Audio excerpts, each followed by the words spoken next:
It's just for Karl. I know you guys brought in a lot for the infield.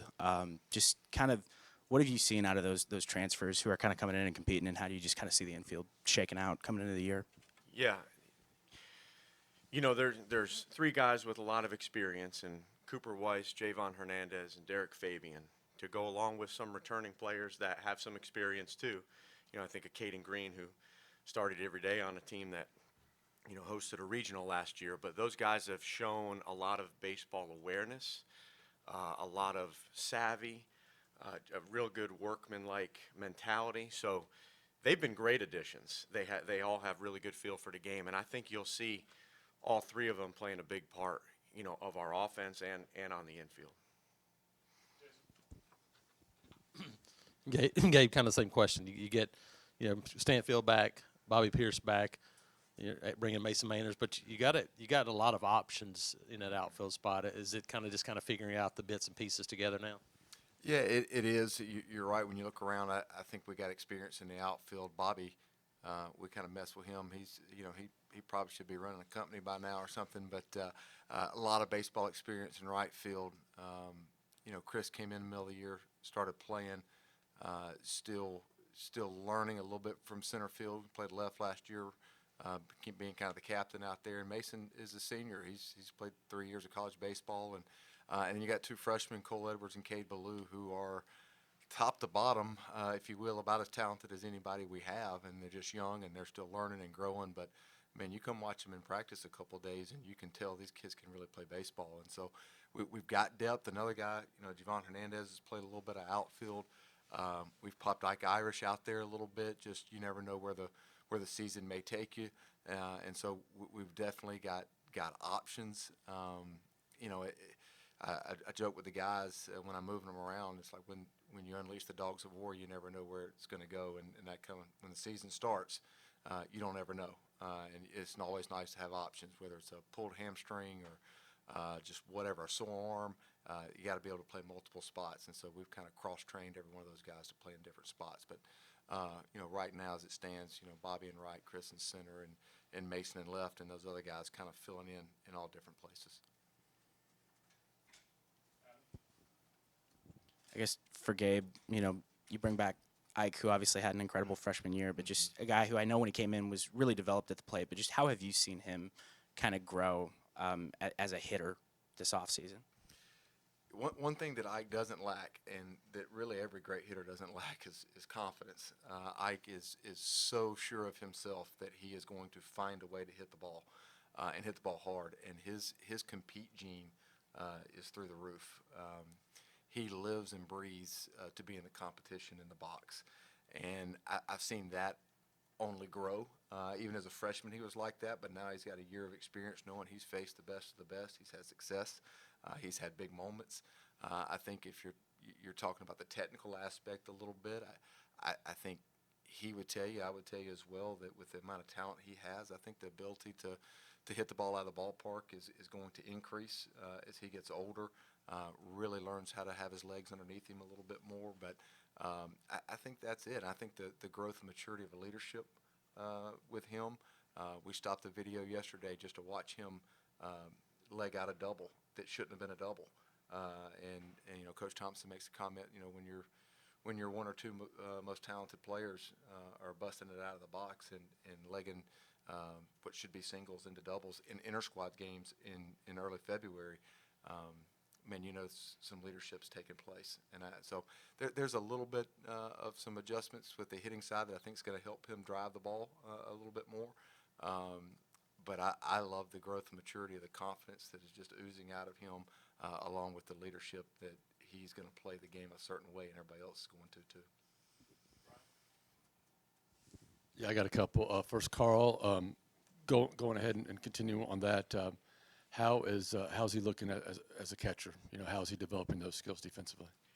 He looks really good. Ike's a really good athlete. He was a high school quarterback before he stopped playing football later in his high school career. He's a pretty good runner for a guy that size. He has a great arm. I think coming out of high school, he had one of the strongest arms in the whole catching class, on a radar gun. So he's become more accurate with his throwing, a little bit more consistent there. His hips are pretty good behind the plate. He does talk a lot, as Gabe was saying. He talks and leads. So that's something that, Coach Thompson, he's going to want a catcher that's going to be able to really do a great job communicating, which I think, all of our guys will. So there's a lot of growth that's happened in the last 6 to 8 months, and he's played a lot of baseball. And right now we're playing 4 games a week, and he's catching about 3 of them, maybe playing outfield the other. So there's been a lot of growth, and there's more with his athleticism that could take place. And Gabe, who are some of the candidates, maybe the DH, and has anybody sort of caught your eye, a newcomer or a young guy that's maybe swinging the bat really, really well so far in preseason? Yeah, there's a lot of candidates to DH. It's one of my, I guess, biggest challenges. I feel like I've got multiple guys that I'm going to be trying to get at bats for that I feel like could help us. The 2 young outfielders I mentioned, Edwards and Ballou, are definitely candidates in that area. You got transfer Christian Hall that could be a candidate in that area. Caleb Freeman is a switch hitter, could be a candidate in the DH. Who else am I missing? Gavin Miller, absolutely. Gavin's come back this January, probably swinging as good a bat as anybody. So there's 4 or 5 guys in there, and they're they could see their way onto the field, maybe in some other places as well. But yeah, it's going to be a hotly contested spot because we do have so much experience in other areas, and defense is always at a premium. You can't play bad defense and expect to win, period. And so great defenders and those guys that maybe are not as good as defenders but can really swing the bat, man, you better stay hot because there's nothing else to fall back on if the bat's not playing for a minute or 2, and there's going to be multiple guys who are good enough to get at bats. For both you guys, Javon Hernandez, the versatility, how valuable is that for a team? Not only versatility, but experience versatility. I guess, what have both of you guys seen out of him? Well, I guess first, kind of going off of Adam's original question too, and there's been a few guys like him that have versatility, and that's why the puzzle is there's more options of the way it could shake out. It's not like, hey, this guy can only play here. We've usually had about 2 guys on the roster that could play what we felt like was an SEC caliber shortstop. This year we feel like we maybe have 3 or 4. Javon, is really a prototypical second baseman, but he could bounce over and play third base. He could play center. He could play left. He could probably play right. So when the season gets started, it just helps you get all your bats in the lineup. And you don't ever know who's going to get hot. To Gabe's point, if somebody gets hot, you want to be able to say, hey, we'll move this guy over and we'll get that guy in. And there's a few guys like Javon that can do a few different things to help maybe get one more bat in the lineup, which you're always trying to do if possible. It's something that you have to have. When I first started coaching, before I did anything, I talked to Steve Renfro, who I just talked to today. We still have a great relationship, and he just said, Gabe, when you recruit, you better not forget about toughness. He said that's the number one thing you better look for. When I think about Javon at the plate, I think about toughness. A kid that really understands what he's trying to do. He's not going to back down. He's not going to be scared of the situation. He hit 392 or 4 or whatever it was last year at Jacksonville State. He can handle himself. Nothing's going to bother him, and he can handle failure without freaking out, which is a huge indication of mental toughness in this game. Can you have a really bad game? Can you have a couple of really bad games and it not affect you and how you view yourself? And that's and he can do multiple things. He can hit and run. He can bunt for a base hit. He can push and he can drag. He can lose one.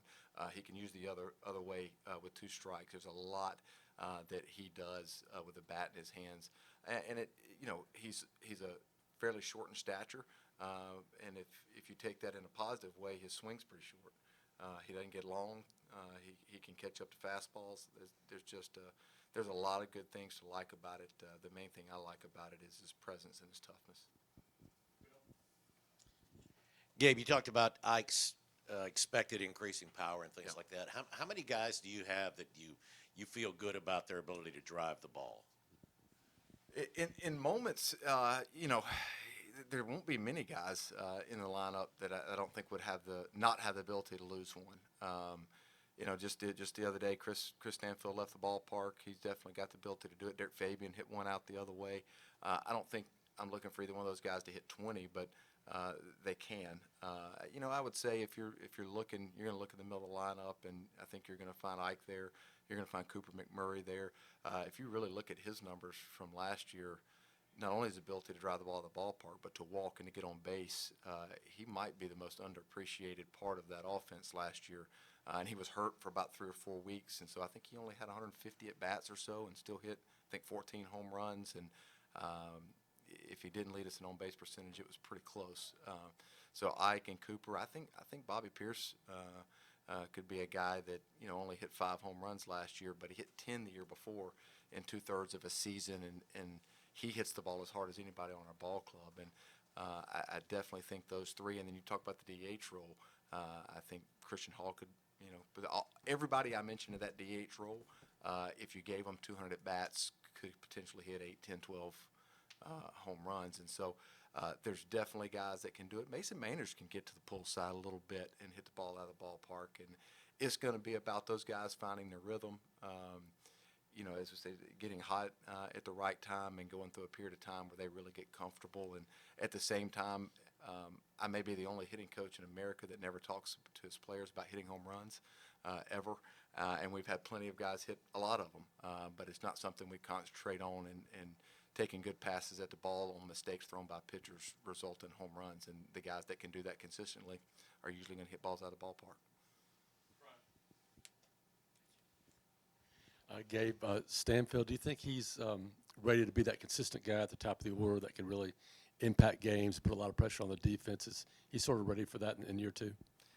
I think he can be. I think we have so much experience that I think that, to be honest with you, you could see the top 1 to 2 guys in the order and the 8, 9 in the order almost flip-flop a couple times during the season because of the type of players they are. I think you could see Chris at 1 or 2. I think you could see him at 8 or 9 because you got guys like Javon Hernandez. You got guys like Mason. You got Cooper Weiss who could be in those positions. And there's a lot of experience, and it's just going to be a little bit of how I feel like it all fits together. But I definitely think Chris is ready for that. But there's probably 3 or 4 other guys that are kind of vying for that role, and you could, like I said, you could almost see them split at the bottom and the top, which kind of gets me excited, to be honest with you. I mean, most of the time your big innings are happening. Your 3, 4, 5 guys are doing it, but it's usually the back end of the lineup that gets something going, and all of a sudden it flips to the front end, and now you're going down those guys. And having some guys in that 8, 9 that can really get on base and set things up for the front end is going to be interesting in how we feel like as this season progresses, who's best in those roles. One thing that Chris is definitely ready for is center field. Just watching him run balls down. Mancason was such a blessing there for 5 years, and Chris is going to have some learning experience just being there and being the captain, but his ability to go get it is second to none. I don't think we mentioned Cooper yet. This Cooper McMurray, having him back, the year he built on last year. What have you seen out of him, since then? There was so much good stuff that happened last year with, Joseph Gonzalez coming back and Christian Herberholz and Tanner Bauman. When we were in the offices, even, last summer, Cooper's a guy that maybe could have gone on to play professional baseball. And he's just one of those guys, you hear the term profile, and he just profiles so well. He plays really good defense. He really knows the game, to Gabe's, and then he walks, he hits home runs and stuff like that. So not having him for a few weeks this fall, you could just feel sometimes the space that he takes up in a lineup. Just him coming up a little bit later, things like that, protecting other guys. But it's then going out to the defensive side of the ball and just, making great plays, game-saving picks. And, he's an accurate thrower. He moves well. And so he's a really, really good baseball player. And Gabe said it. I agree 100%. I think he's one of the most underrated baseball players in college baseball for all the things that he does. Yeah, I guess I don't want to put too much pressure on Cooper. He is as important to me, to our lineup, as Ike, as Bobby, anybody. I think he brings a leadership role that is much needed. It's not loud and in your face, but everybody respects that guy for how he handles himself, how he approaches other players, and his numbers that he has put up. When you're looking at lineups, if you throw, if you throw Ike out there and you don't put people around him, people are going to pitch around him. Bobby a little bit in the same mode, and Cooper's a guy, because of his eye, because of his ability to take walks, because of his ability to handle left-handed and right-handed pitches. His splits are very comparable, that you can use that guy to kind of make sure that they're respecting the guys in front of him. And he handles being in that position so well that, when Cooper's sitting behind either Ike or Bobby or maybe both of them, I mean, you're going to be worried about not letting Ike and Bobby get on base, because you don't want Cooper McMurray sitting up there with a couple guys on base, because he's that type of player. And so he in my mind, is as important as anybody in our lineup for a lot of different reasons. Gabe, to turn around a minute, what pitchers are giving you guys the most trouble, the swing and miss so far through preseason? Probably the guy that is, to me, looked the best, that I'm really excited about, and we've been kind of waiting on it, and you saw some glimpses last year, is Chase Awesome. His stuff has not changed, but his command, his ability to land his off-speed pitches, throw them in any count, has given length and life to the fastball, which is what happens, when a hitter's got to worry about the slider and the curveball and maybe even a changeup every once in a while. All of a sudden, even 95, 96 turns into it's by you. And when all you got to worry about is the fastball, I don't care how hard you throw, hitters are going to find a way to turn it around. And so his first outing, and he'll throw again today, but his first outing, he was mixing 3 pitches, I think up to 97. I think it started at 94, and it kind of built, which is awesome to see. It didn't start at 97 and waned to 94. It built through his 3 innings, and it was really, really sharp. And he was that way in the fall. You could see it kind of coming. And, Will Cannon is probably, I won't say our best competitor, because you can have different competitors, but man, Will Cannon takes the mound with an attitude that I love at the back end of games. Herbeholtz, seeing Joseph out there, Joseph, his arm, the life in his arm is as good, if not better, than any point in time that I've seen it. He still needs some innings under his belt to get the fine command and all that kind of stuff back. But couple of new guys that split. Why am I freaking out? Cam Tilley. You talking about getting hitters talking. They don't see splits like that very often. I've heard some of our older guys, Hurston Waldrop at Florida, with his split last year, comparing his breaking ball as well. And then I think to our lefties, I think a guy that I don't know how much it's been talking about, but I know our lefties don't like Keplinger a whole lot. Freshman, big-time breaking ball, sinker back underneath your hands. And, of course, Tanner Bauman, I think, is the rock of that bullpen. He's a catch-all guy. He could close it. He could close the game. He can get righties out. Change-up's really good. Sinking at lefties with that arm angle, the slider coming back. Our guys don't like him very much. You could also see him, hey, we need 3 innings in a tie ball game, and he might be a guy who throw out for 3 innings. And then the next weekend, Cannon has to I don't know if we've announced him, but he's probably going to be at the back end of the ball game somewhere, throws on Friday night, and Bauman may be the guy that closes, the next night if we don't have him or something like that. So that's probably a lot, but those are just some of the guys that popped into my brain. Thanks, guys. Yep. Thank y'all.